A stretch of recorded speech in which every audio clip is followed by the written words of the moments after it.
Alhamdulillahi Rabbil Alamin. Wabihi nasta'inu ala umurid dunya waddin.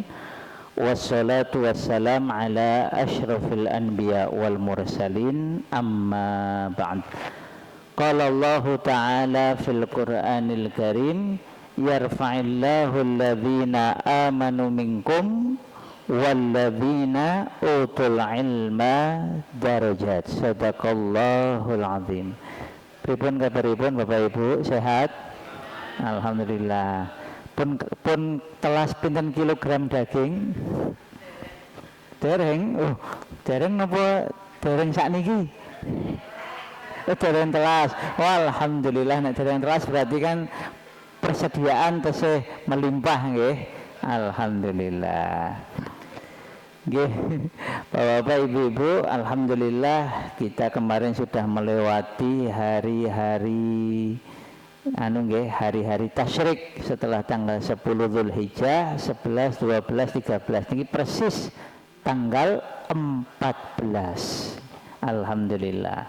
Semoga yang kemarin berkorban diterima korbannya, yang kemarin jatuh panitia payahnya, capeknya insya Allah juga bernilai pahala, dan semua yang memakan dagingnya insya Allah semoga menambah kesehatan fisik dan mental kita semua. Nah Bapak Ibu sekalian, hari ini kita fokus melihat bermain bagi prestasi akademik sekolah anak, nggih. Manfaat bermain bagi prestasi anak-anak kita. Bapak Ibu, kita mulai dari dampak kalau tidak bermain. Malah mulainya dari tidak bermain dulu nggih. Karena nanti ini erat kaitannya mengapa kok bermain itu penting. Jadi kalau anak-anak kita akrab dengan TV, akrab dengan HP, akrab dengan semisalnya, sehingga dia banyak waktunya dihabiskan di depan TV atau HP, maka mari kita lihat apa dampaknya. Contohnya, ditemukan anak-anak yang menonton TV lebih dari 10 jam seminggu. 10 jam seminggu itu berarti sehari kira-kira berapa jam Ibu, Bapak? 1,5 jam kira-kira nggih. Mendapat dampak buruk pada prestasi akademik mereka. Niku TV kalih HP niku kinten-kinten, saya TV napa saya HP? Nek sami-sami jeleknya itu lebih jelek mana? HP. Lah kalau ini 10 jam sepekan, berarti kira-kira 1,5 jam nonton TV saja sudah punya dampak buruk bagi prestasi anak di sekolah. Kira-kira kalau pegang HP 1,5 jam setiap hari ini kok kinten-kinten ya, kira-kira itu makin buruk atau makin baik? Makin buruk. Riset yang lain mengatakan kalau tadi 10 jam, ini 6 jam sepekan, berarti nggak nyampe 1 jam sehari. Jadi anak-anak yang menonton lebih dari 6 jam sepekan itu punya prestasi akademik yang rendah, berarti prestasi sekolahnya rendah. Ahad kemarin saya nemukan anak SD kelas 3 pegang HP. Saya tanya, karena kan matanya kan kelihatan nggih, mata anak yang mulai kacau balau itu kan kelihatan. Saya tanya soal matematika simpel itu kan katanya bisa. Temennya langsung jawab set gitu. Dia itu jawabnya lama sekali. 3 kali 5 muter-muter dulu. Oh ternyata memang punya dampak. Terus anak-anak yang akrab dengan HP itu tentu lebih buruk daripada akrab dengan TV. Kalau TV itu kan acaranya bisa dikendalikan, maksudnya ngikuti jadwal kan. Kalau HP tambah nggak jelas. Oleh karena itu hati-hati sekali lagi dengan kegiatan. Makanya ini nanti bandingannya adalah porn atau TV based childhood, anak-anak yang menghabiskan umurnya di depan TV atau HP, dengan anak-anak yang memanfaatkan masa kecilnya dengan bermain. Kemudian di dalam riset yang lain ditemukan bahwa, ini contohnya dari Dimitri Christakis, Child Health Institute di University of Washington. TV, kalau sekarang HP, ditonton berjam-jam oleh anak-anak kecil termasuk batita bawah 3 tahun. Itu menjadikan anak-anak ini ketika usia 7 tahun susah memperhatikan. Jadi kalau ada anak sholatnya nggak bisa tenang, duduknya nggak bisa tenang, diajak berbincang susah, padahal usianya sudah 7 tahun ke atas, itu berarti kemungkinan karena waktu di bawah 7 tahun atau di bawah 5 tahun itu banyak terpapar TV, HP, dan semisalnya. Kemudian Christakis ini melihat anak-anak usia 1, 3, dan 7 tahun. Semakin anak-anak ini akrab dengan TV, maka mereka ini semakin mudah terganggu. Sekali lagi ini TV. Lah kalau HP kira-kira makin mudah terganggu atau makin memperhatikan? Makin mudah terganggu. Terus kalau bapak ibu-ibu punya anak, punya cucu, atau mungkin anak tetangga, cucu tetangga, lihat bagaimana ketika dia ini bawa HP, ketika diajak ngobrol itu banyak nggak nyambungnya. Dan ini nanti mempengaruhi prestasi sekolahnya. Sehingga ketika anak diberi tugas-tugas sekolah, itu mereka banyak yang tidak bisa memahami tugas sekolah. Mamanya ada tugas membaca, kemudian anak diminta membaca lalu menjawab pertanyaan berkaitan dengan bacaan tersebut. Banyak anak yang akrab dengan HP itu kemudian tidak bisa memahami pertanyaan dengan baik. Oke, terus ini sekali lagi untuk kita bandingkan bahwa pun based childhood, anak-anak yang akrab dengan HP itu prestasi akademiknya turun drastis, bahkan pada tingkat terendah. Dari kemampuan memperhatikan, kemampuan berbicara, kemampuan berkomunikasi, dan nanti akibatnya ya prestasi akademik secara keseluruhan. Jadi kalau mohon maaf nih Bapak Ibu nih, anak-anak kita kok tambah tulalit, prestasi akademiknya tambah bodoh, kira-kira karena nggih ngoten niku. Itu nanti juga ada dampak lainnya, ditemukan bahwa anak-anak yang nonton TV atau ber-HP, apalagi HP ya, nonton TV saja 3 jam atau lebih setiap hari, maka mereka punya gangguan kesehatan dan gangguan tidur. Apalagi yang ber-HP, biasanya mereka mengalami sleep deprivation. Nah, oke, ini data-data kerusakan banyak sekali. Saya nggak akan banyak bahas semua, karena kita mau bandingkan dengan lalu apa manfaatnya bermain bagi anak. Karena menurut Jonathan Haidt nih Bapak Ibu, itu harus dibandingkan. Jadi phone based childhood, anak-anak dengan masa kecil akrab dengan HP, itu bandingannya harus dengan play based childhood, anak-anak yang punya masa kecil akrab dengan bermain. Ini kita lihat langsung riset di sekolah. Ini contoh ya. Ada riset di 18 SD, sekolah dasar, dan TK, taman kanak-kanak, 18 sekolah. Usianya 5 sampai 8 tahun. Kalau 5 sampai 6 itu berarti TK TK kecil, TK besar nggih. 7 tahun sudah masuk SD, berarti antara TK sampai SD kelas 1 sampai 2.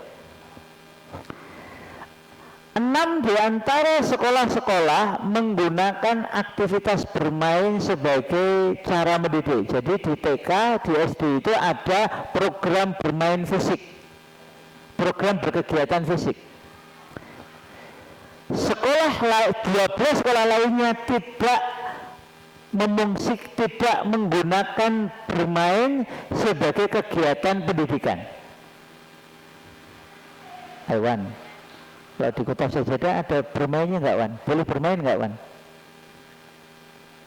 Ada nggak? Nanti kalau nggak nanti kita bikin ya. Kalau Ayah sudah umurmu berapa Wan?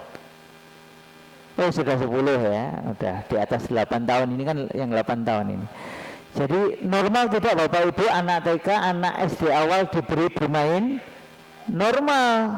Ini pertanyaannya, ini ada sekolah itu sengaja mendesain kegiatan belajar itu ada bermainnya, ada yang tidak. Bedanya apa? Ternyata kelompok sekolah TK dan SD yang menggunakan bermain sebagai kegiatan pendidikan itu menghasilkan anak-anak yang tingkat perkembangan kepribadiannya baik bila dibandingkan dengan yang tidak menggunakan aktivitas bermain. Saya dulu ingat ya, kalau dulu itu di sekolah saya, di SD saya dulu itu ada sengaja ada kegiatan gobak sodor. Jadi gobak sodor, kasti, betul nih Bapak Ibu nggih? Dulu kita kan masuk dalam kurikulum ya. Iya masuk dalam kurikulum dulu, lari, bela diri, bahkan kadang ada sepak bola. Kalau sepak bola saya iya ada, baik SD maupun SMP saya punya itu.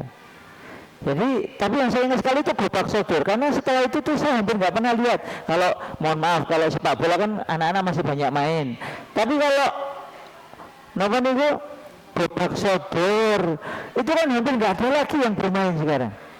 Napa engklek, napa niku yang lempar tadi nggih, lempar wingkon, leweng itu dulu bagian dari kurikulum, sehingga ketika anak sudah selesai sekolah itu dilanjutkan sendiri.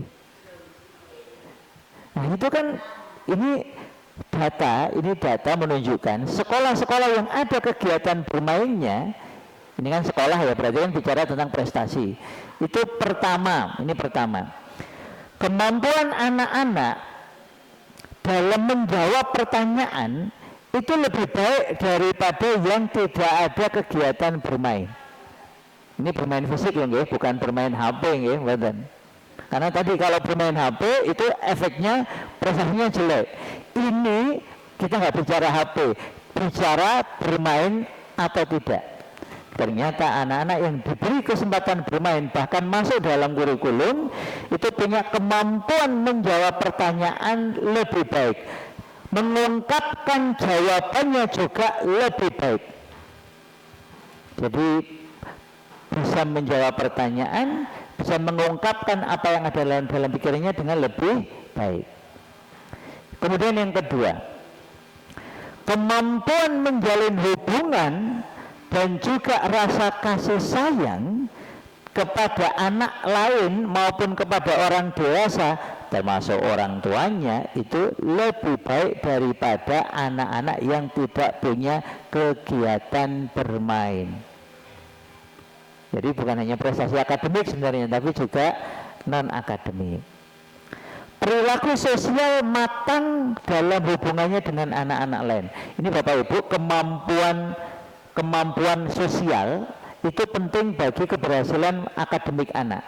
Makanya sebenarnya di sekolah dianjurkan ada kelompok belajar atau tugas bersama.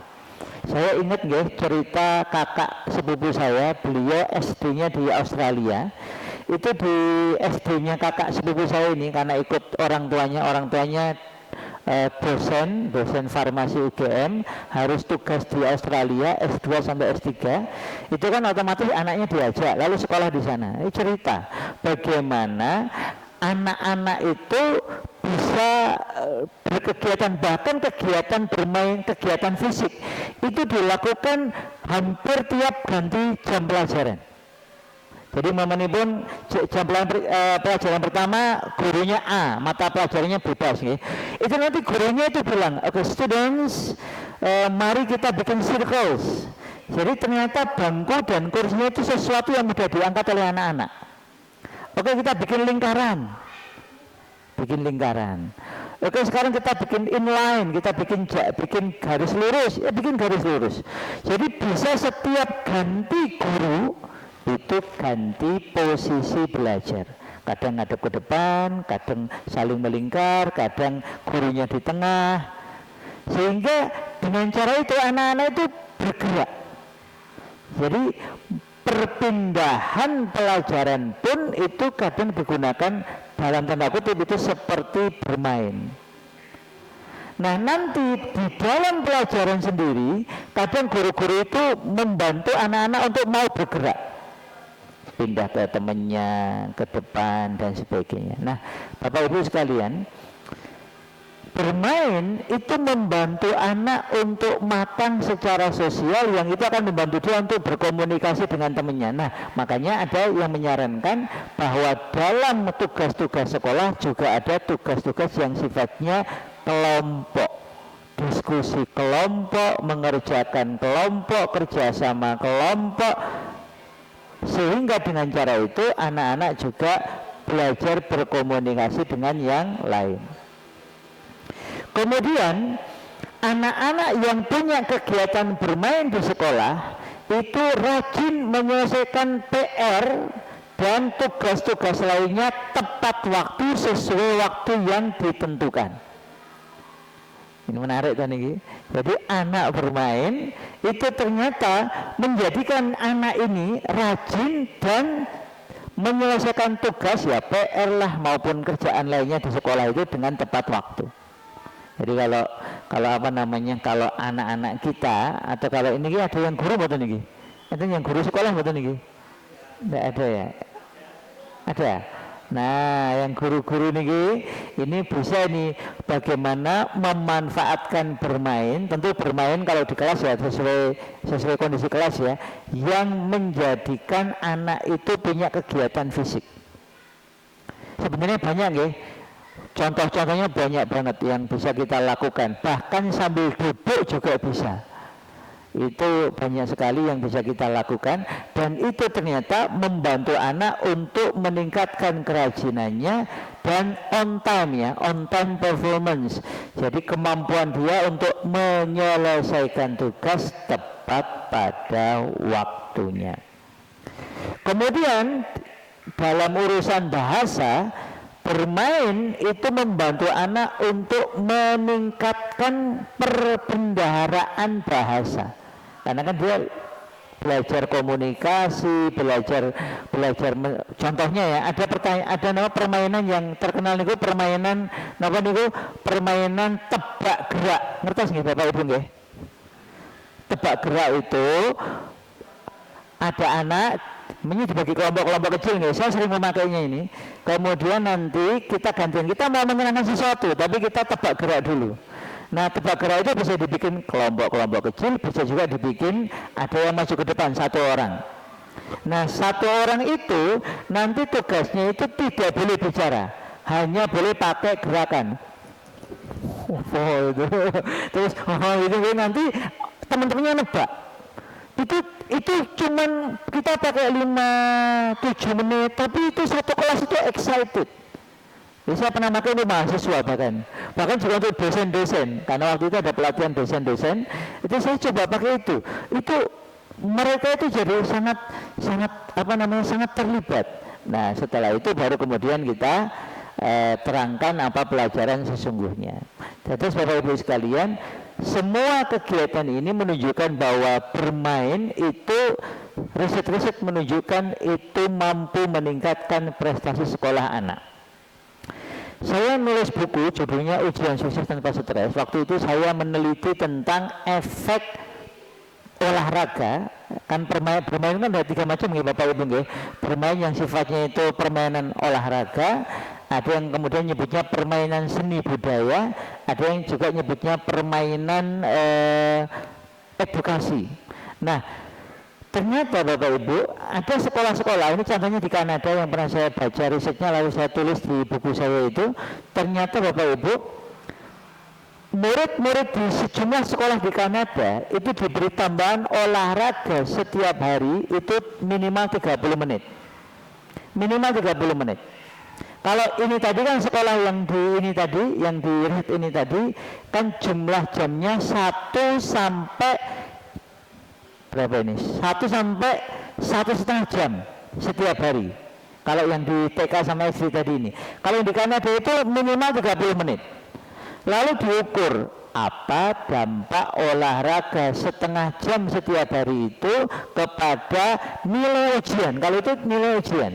Ternyata ditemukan anak-anak yang berolahraga setiap hari terutama saat menjelang ujian itu ternyata nilai ujiannya cenderung meningkat dibandingkan dengan anak-anak dengan kondisi yang sama tetapi tidak berolahraga minimal setengah jam. Maka disarankan menurut penelitian ini bagi anak-anak yang hendak ujian atau bahkan mau menaikkan prestasi atau nilai ujiannya itu dianjurkan untuk punya jadwal olahraga rutin minimal 30 menit setiap hari. Lah pertanyaannya, lah nek simbah ngene iki pripun? Pripun Mbah? Perlu mboten Bapak Ibu yang sudah swidak ke atas atau mungkin 40 ke atas? Ini kalau ini kelihatannya 40 ke atas rata-rata nggih. Perlu nggak olahraga semacam itu? Kan kalau prestasi sekolah untuk anak-anak. Lah kalau untuk yang 40 tahun ke atas, 50 tahun ke atas perlu nggak? Perlu. Bapak Ibu, saya dulu pernah menjadi trainer untuk kegiatan yang namanya itu agak unik. Namanya itu adalah Death Education Training. Pelatihan menyambut kematian. Itu judulnya rada begini sih. Siapa pesertanya? Pesertanya adalah 60 tahun ke atas. Ingat saya 60 tahun ke atas yang punya penyakit sehingga dalam tanda kutip menurut medis itu umurnya nggak panjang-panjang banget itu. Secara medis ya, karena kan nyawa di tangan Allah bukan di tangan medis. Lalu satu di antara kegiatannya, karena kan waktu itu penelitiannya adik-adik kelas saya trainernya, tapi penelitinya kan adik-adik kelas saya psikologi GM. Itu ternyata satu di antara kegiatan yang dianjurkan adalah kegiatan fisik, mirip-mirip olahraga bermain ya, bermain. Jadi ada senamnya itu ya. Saya masih ingat senamnya Bapak Ibu. Senamnya itu bisa sambil duduk. Siap betul saya cari. Pakai bahasa Inggris. Itu contoh ya yang waktu itu dipakai di pelatihan itu. Ini contohnya ya. Ada yang hanya pakai suara C O N Z T N Z T N Z T. Ya itu yang paling gampang. Coconut kan disebut per huruf. CONUT tapi in English CONUT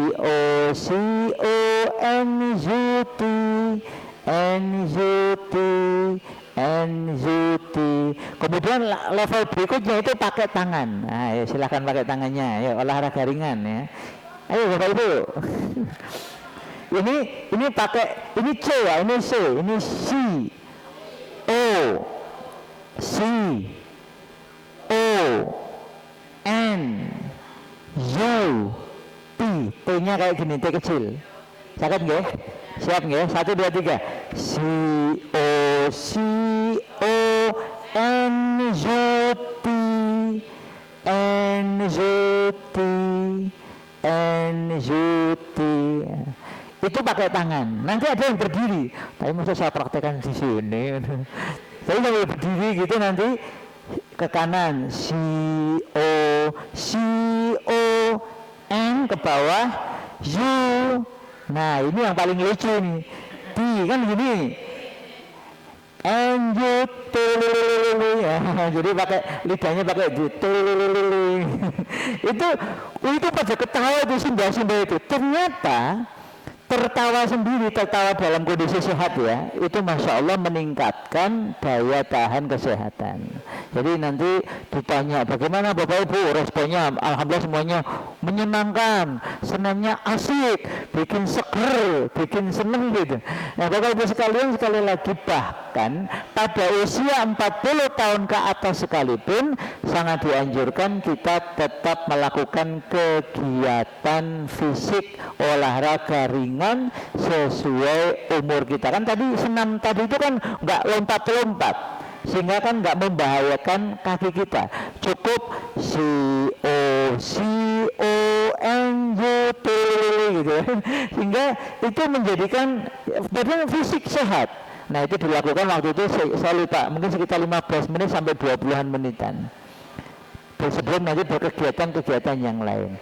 Terus bahkan untuk orang dewasa bahkan lansia, kegiatan bermain yang fisik yang ringan sesuai dengan umur kita masing-masing itu sangat dianjurkan. Termasuk ibu bapak ini bolak-balik ke masjid. Bahkan ada yang mengatakan seharusnya tiap hari kita melangkah berapa ribu langkah? 1000. Gini kan 1000 mawon. Tapi yang masih kuat berapa anjurannya? 6000. Ada yang bilang 6000 langkah. Nanti ada teman saya mintanya 10.000 langkah. Ya, jadi ya satu di antara langkah yang dianjurkan itu apa? Kasratul masyi ilal masajid, memperbanyak langkah kaki ke masjid. Ayo saya bawa motor ya, berangkat nomor-nomor pakai motor, tapi motornya dituntun gak kenging. Tapi ini tepuh ya kepegel gitu. Tapi sekali lagi Bapak Ibu, kegiatan fisik seperti ini itu baik bagi anak-anak kita, bahkan juga untuk orang dewasa. Nah, satu di antara kegiatan fisik yang dianjurkan oleh Rasulullah SAW itu adalah memperbanyak langkah kaki ilal masajid. Itu bukan hanya menaikkan prestasi akademik kalau anak-anak, bukan hanya menyehatkan kalau orang dewasa dan lansia, tetapi kalau kita lakukan dalam rangka ibadah kepada Allah, Rasul mengatakan fa innahu ribat, itu masuk kategori ribat.